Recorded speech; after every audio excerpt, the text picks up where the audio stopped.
இவர் கற்றுக் கொடுக்கறதுன்னு இருக்கு பாருங்க அந்த பெண்களுக்கு, அது முழுக்க உங்களுக்கு வந்து அவருக்கு கற்றுக் கொடுக்கற மாதிரி தான் இருக்குது.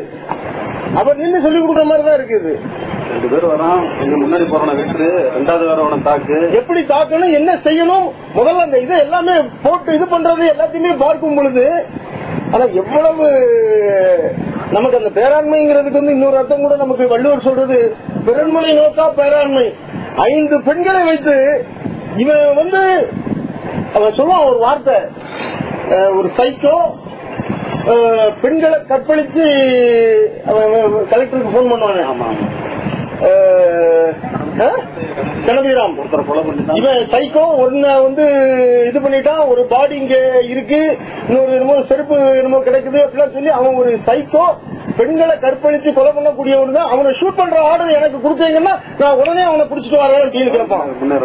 ஆனா உண்மையில நம்ம வள்ளுவர் சொல்லி இருக்கிற பிறன்மனை நோக்கா பேராண்மைங்கிறது இருக்கு பாருங்க, முழுக்க பக்கத்துல 5 பெண்கள் எப்பவுமே இரவு முழுக்க இருக்காங்க.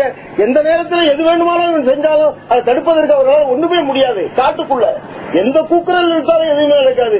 எவ்வளவு பாதுகாப்பாக ஜீப்ல இவங்க ஓட்டிட்டு போகும்போது கூட அவங்க விழுந்துட கூட ஒவ்வொரு கட்டத்திலும் அவர்களை பாதுகாப்பாக. அந்த பெண்களுக்கு கூட சுஷிலா என்கிற பெண் எங்க போச்சுங்கிறது தெரியல. இவன் தான் கேட்கிறான், சுஷிலா எங்க, ஐயோ தெரியலையே, சாகிறதுக்கு முன்னாடி முழுக்க அவ்வளவு ஒரு பாதுகாப்போட. அதனாலதான் அவங்க வந்து மாறுறாங்க. எவ்வளவு கிண்டல் பண்ணிக்கிட்டு இருந்தவங்க அந்த தன்மைங்கிறது இருக்கு பாருங்க, அதற்கும் இந்த பேராண்மைங்கிறது பேர் வந்து யதார்த்த நிலையில ஒரு பொருள் புரியக்கூடிய ஒரு தன்மை இருக்கிறது.